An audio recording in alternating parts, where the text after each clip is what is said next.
Democracia liberal e apenas uma fachada para a disputa suja pelo poder. Publicado no novacultura.info em 6 de fevereiro de 2025. Os políticos e a mídia dos países capitalistas frequentemente proclamam que a democracia liberal é o modelo de democracia e insistem que deve ser o padrão universal aceito em todo o mundo. No entanto, a realidade global expõe que a democracia promovida pelo Ocidente não garante liberdade real ou direitos democráticos para as massas trabalhadoras. Em vez disso, trata-se de uma falsa democracia que engana as pessoas. A verdadeira democracia deve expressar a vontade dos trabalhadores, estabelecer políticas de acordo com seus interesses e garantir liberdade genuína, direitos e uma vida feliz para o povo. A democracia liberal defendida pelos representantes da burguesia não visa proteger os direitos das massas populares. Ela significa a liberdade dos fortes para explorar os fracos, a democracia dos poderosos para oprimir os vulneráveis, e um sistema onde uma minoria desfruta do luxo enquanto a maioria sofre com a pobreza.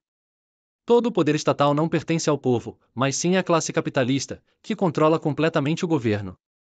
As políticas públicas não refletem a vontade das massas trabalhadoras, mas sim os interesses da classe exploradora. Desde sempre, os capitalistas usam a fachada da democracia liberal para justificar sua exploração e opressão, enquanto travam disputas intensas pelo poder. Com o prolongamento da recessão econômica nos países capitalistas, as lutas pelo poder entre os capitalistas se tornaram batalhas ferozes e sem escrúpulos.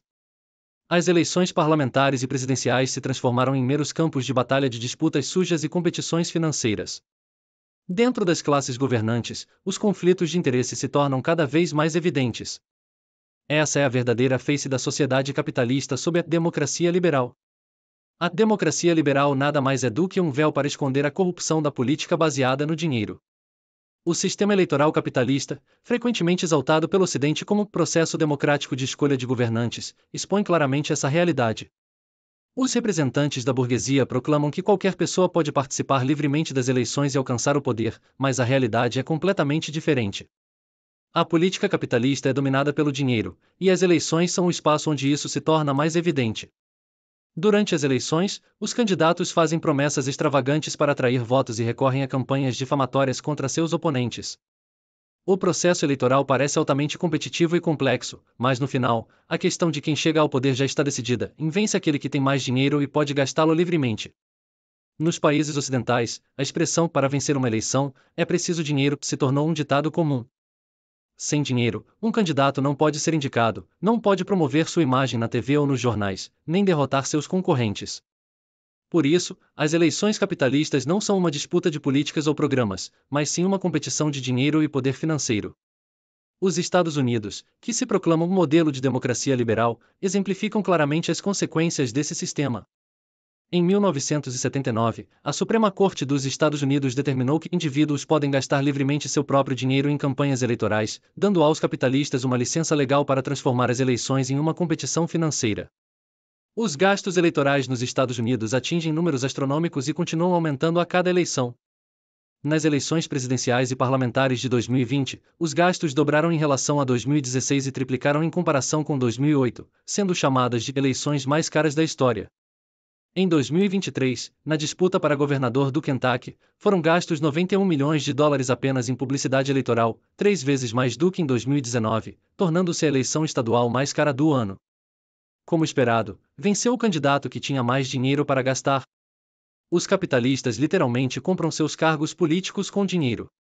O tão anunciado processo democrático de escolha de governantes no Ocidente pode ser visto como um leilão brutal entre magnatas financeiros pelo controle do poder. O jornal britânico The Telegraph questionou essa realidade, perguntando se gastar quantias absurdas de dinheiro pode realmente ser considerado o melhor exemplo de democracia. A matéria afirmou que a democracia americana, na verdade, é um sistema onde os ricos exercem um poder desproporcional no processo eleitoral. Sob esse sistema eleitoral, a ideia de que as massas trabalhadoras podem exercer direitos democráticos é completamente ilusória. Na autoproclamada nação democrática, os Estados Unidos, a maioria dos trabalhadores perde seu direito ao voto devido a diversas restrições. Existem mais de 60 barreiras legais que limitam a participação eleitoral. Com o governo e o Congresso dominados por grandes capitalistas e seus representantes, é impossível que expressem a vontade do povo ou implementem políticas em seu favor. A democracia burguesa, incluindo o sistema parlamentar e multipartidário promovido pelo Ocidente, é uma fachada para preservar os interesses dos monopólios capitalistas. Os representantes da burguesia alegam que diferentes partidos políticos representam diferentes interesses e atuam democraticamente, mas essa é apenas mais uma ilusão. A sociedade capitalista inevitavelmente divide as pessoas em classes opostas, e partidos políticos com diferentes interesses surgem como resultado. No entanto, esses partidos não têm o mesmo peso na política.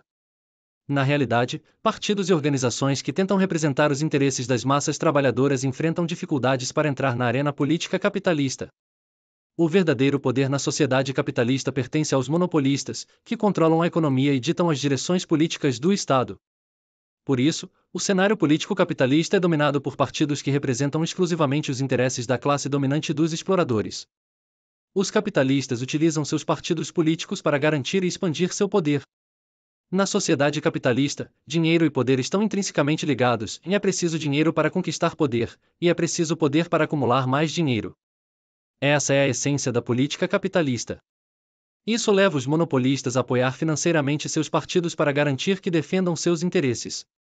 Nos parlamentos capitalistas, diferentes partidos apresentam propostas conflitantes, rejeitam as iniciativas uns dos outros e aumentam constantemente os conflitos internos. Isso paralisa a administração do governo e cria crises políticas frequentes. Nos Estados Unidos, os interesses conflitantes entre os partidos republicano e democrata frequentemente resultam em impasses sobre orçamentos e dívidas, causando crises nacionais. Em outubro de 2023, o presidente da Câmara dos Deputados foi destituído após apenas 9 meses no cargo devido a disputas partidárias, demonstrando o caos do sistema político dos Estados Unidos. Na Europa e no Japão, os conflitos entre partidos continuam a se intensificar, gerando instabilidade política. A luta pelo poder dentro do sistema multipartidário burguês nada mais é do que um reflexo da busca implacável dos monopólios capitalistas por seus próprios interesses. Se necessário, os capitalistas recorrem à repressão e até à violência para eliminar partidos concorrentes. Mesmo assim, os representantes da burguesia insistem em chamar esse sistema de democracia liberal. Os fatos mostram claramente que a democracia parlamentar e multipartidária da burguesia não passa de um disfarce para as disputas sujas pelo poder. Apesar da incessante propaganda sobre a superioridade da democracia liberal, seu caráter antipopular e reacionário é evidente. O crescente clamor sobre a crise e o colapso da democracia nos países ocidentais prova, mais do que nunca, a fragilidade e os limites da chamada democracia liberal. Por um Jeon Sheol, no Rodon Simon. Obrigado por assistir. Não se esqueça de dar like, se inscrever no canal e compartilhar. Visite o novacultura.info para participar do nosso grupo do livro e assinar o jornal Rumos da Luta. Links na descrição.